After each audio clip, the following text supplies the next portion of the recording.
Here's what nobody tells you about your career as a doctor in the NHS or anywhere else.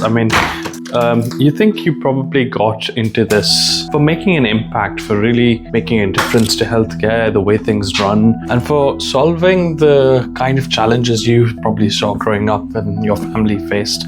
But here's the thing, that system doesn't actually want you to do that. The system doesn't want you to make an impact. The system just wants you to do your part really, really well. And that's kind of what I want to talk about today.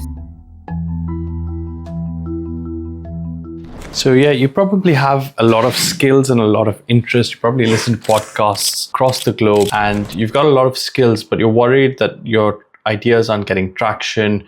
People don't buy into what you're actually trying to do in the way you want to help change the system. And worst off, some people might even steal your ideas. I know that happened to me. What you would really want is to have traction and buy-in. You want to hit milestones consistently. And that's the way you see yourself getting to a point where you're making an impact.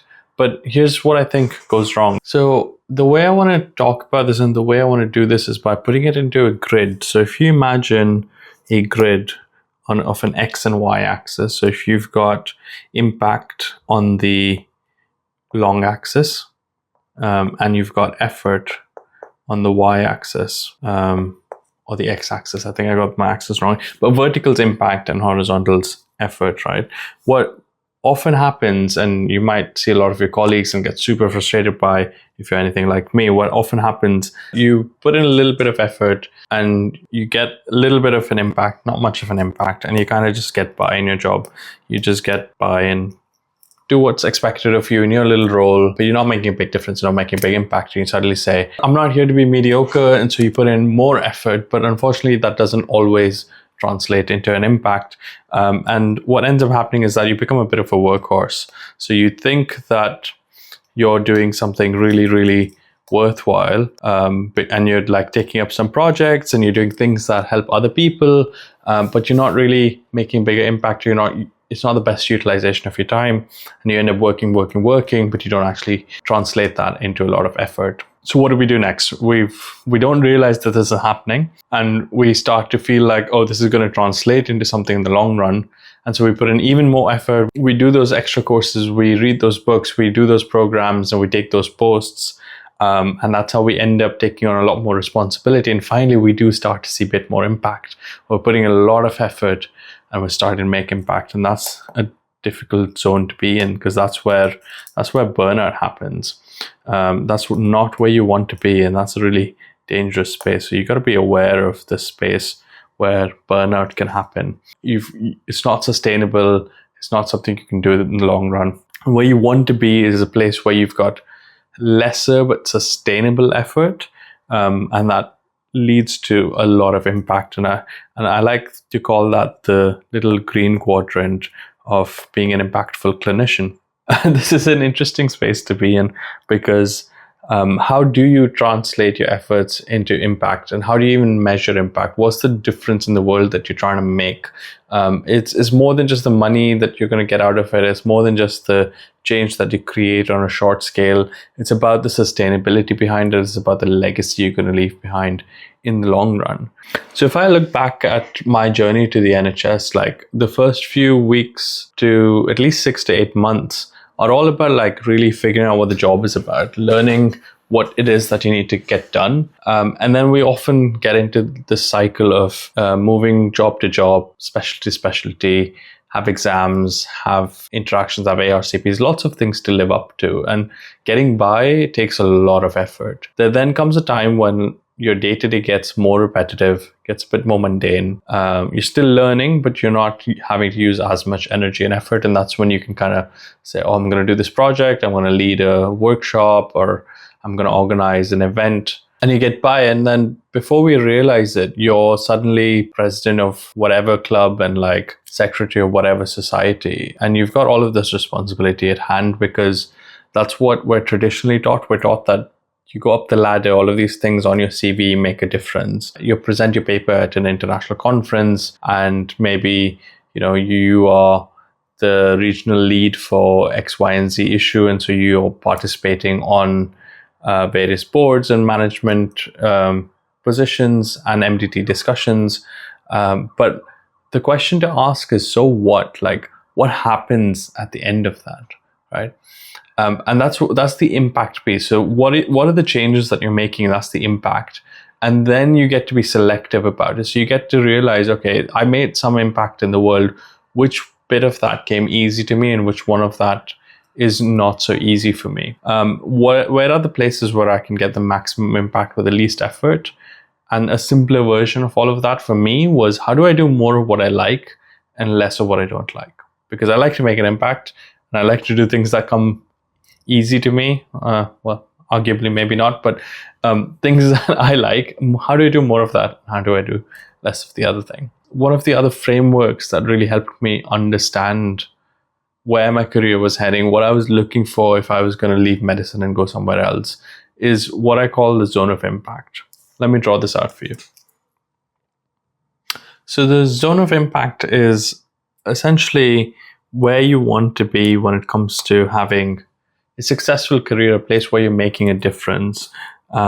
And it comprises of 3 zones. So ignore the quality of my circles, but it consists of 3 zones, and it's got 3 spaces that come together in the middle to create your zone of impact. In your zone of impact, you are doing the best work with the least effort, you're making a lot of difference in the world, and you're reaping its rewards in a way that allows you to keep doing more and more of that in the future. So what is in the zone of impact, right? There's 3 things within the zone of impact. First of all, there's alignment with your purpose. This is the woo-woo, the tricky bit. But tangibly, what is your purpose made of? It's made of your experiences, in terms of what matters to you, what shapes the decisions you make, and what drives you, your motivations. And I'm just going to put motivations there. It consists of your ikigai. If you haven't heard about ikigai, I have another video about that somewhere here. But ikigai is an overlap of what you love, what you're good at, what the world needs, and what you can get paid for. And that overlap comes together to help you identify your purpose, your reason for being. It's a Japanese concept that translates literally into the reason for being. And also there's your why. So, and by why I mean, I don't mean just sit down and think really hard about your why. There's a bunch of exercises. Simon Sinek has a website on it. He's got 2 books on it. Really fantastic ways in which you can find your why. Once you've found your purpose, you have clarity around where you are heading in your career. The next thing you want is influence. You want the ability to make a difference where you can. If you've got purpose but no influence, that's kind of useless, right? So your influence can be both through positions of authority, but also through the use of your strengths. So there's already ways in which you influence the world around you. Having a really good understanding of that is something that allows you to do it even better. And then certain positions can give you a degree of influence as well. If you've got influence and purpose, that's great, but it's not enough because there's only so much you can do. And what happens once you don't have the position of influence anymore? What happens if you're not actively working on that thing anymore and you find a new way of living out your influence and purpose? Does the whole thing just die and wither away the way all our QI projects do when we leave? They won't if you've got the third bit, which is equity. And by equity, I mean you've got stake in what you create. The other day we were talking about doctors getting paid for setting up a complex MRI service in a hospital, right? Now, in this conversation, funny enough, they were talking about this being done in overtime, so not actually even being paid for setting up the service. My argument to them was, not only should you be getting paid for the time you put in there, you should be getting paid for your time you put in there as a clinician, but you should also be getting paid for the value you're creating in that hospital, because you're going to put in time and effort and energy and work and relationships and problem solving and clinical skills whilst putting your registration on the line to make this complex MRI service happen, for which the hospital's going to reap rewards for the next decade or so. And you're going to just move on to another project where you're going to have to do all of this effort all over again. But you should really be getting the benefits of what you've created in terms of value for the next decade through this complex MRI service, through the lives that's going to change, through all of the value that creates and all of the quality, and then the ways in which you've enabled people to get back to work and everything that's happened as a result. Like, imagine if you just set that up privately for yourself. You would have to put in effort once, and that complex MRI service would run for the rest of your life, and you would reap rewards. You would make money, but also have prestige and status as a result of it, which now, because you're doing it as an employee, you don't get that equity piece. So it's really important to have that equity piece. Yes, that is negotiable, both in terms of status, non-financial equity, but also financial equity. And that should be something we have a discussion about as doctors, and we don't think about that enough. But also, if you feel stuck, there's no reason why you can't separate yourself from the system and just do it on your own. When you're stepping away from your clinical work, you got to make sure you've got the influence, the purpose, the equity, so that it can come together in what's your zone of impact. Your zone of impact, because that's where you're going to keep creating more and more and more and more and more, in a way that you put in least amount of effort and get the most amount of impact and the biggest output. I ran out of battery.